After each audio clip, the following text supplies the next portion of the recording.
तो कैसे कर सकते हैं? How can we take care of our sexual health? You can not fight the environment. उसका नुकसान जो होना है वो होने वाला है. तो क्या हो रहा है एनवायरनमेंट में? ऐसा क्या हुआ है कि जिससे बहुत नुकसान हो रहा है? अ लॉट ऑफ VOCs जो अपन वॉलेटाइल ऑर्गेनिक कंपाउंड्स होते हैं. मतलब क्या होता है? जो तुम्हारे फ्रेग्रेंस में आते हैं, लोशंस में आते हैं, जो गाड़ी के धुएं में से निकलते हैं नो, पॉलीहाइड्रोकार्बन. जैसे से इनका लेवल इंक्रीज हो रहा है, it is harming our body because वो अंदर जाके तुम्हारे स्पर्म प्रोडक्शन पे अफेक्ट करते ही हैं. Also the egg production. But अब वो उनका कुछ नहीं कर सकते. What we can do on our side is सुट्टा पीना बंद कर दो, दारू कम कर दो. देखो बंद कम तो कर ही सकते हो, बंद तो एकदम से कोई नहीं करने वाला, ठीक है. और लोग ऐसा weed, I mean there is a saying कि जो लोग वीड फूकते हैं ना, they like much more sexually active. कुछ नहीं होता. जब when it crosses a certain point it will dip. When it dips then you will realize. तो इसलिए इट्स इम्पोर्टेंट कि इन सबको स्मोकिंग और फूकना तो हर फॉर्म में बंद ही कर दो. वेप भी?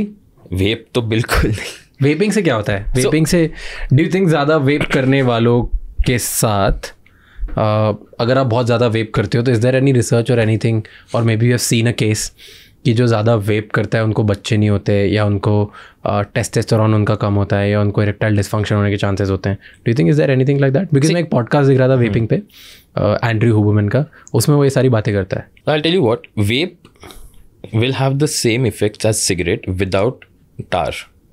टोबैको टार नहीं है, बाकी सब है. निकोटीन के जितने इफेक्ट्स हैं वो सब है. प्लस वेप के अंदर वो लिक्विड्स हैं, ठीक है. वो लिक्विड्स और फ्लेवरिंग सब्सटेंसेस जो है when they burn they are carcinogenic, ठीक है. वेप बनाया था विद द आइडिया कि सिगरेट वीन ऑफ हो जाएगी. हाँ, the idea was correct. Yes, ठीक है. The intention was also correct.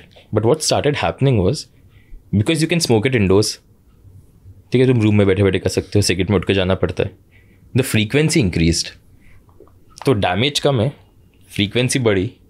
इसका डैमेज ज़्यादा है, फ्रीक्वेंसी कम है, दोनों बराबर हो गए. You know, so that has just come full circle. Plus अब वेप के बहुत सारे ऐसे केसेस आ रहे हैं where there is a particular condition called vape punch. Vape punch? हाँ, ओके. तो वेप पंच होता है योर लंग का volume starts reducing and your lung collapses. So alveoli जो लंग में छोटे छोटे होते हैं, जो अपनी एयर लेते हैं अंदर, they start collapsing. Okay, that's a vape punch. उससे होता क्या है? यू फील ब्रेथलेस, तुम्हारी एकदम से सा वॉल्यूम रिड्यूस हो जाएगा, you start coughing, and that can also be very fatal. Fatal मतलब क्या? या like if you're a chronic vaper and it has gone for some time and you start seeing the effects, but तुमने कुछ किया नहीं है, over time you can die from it.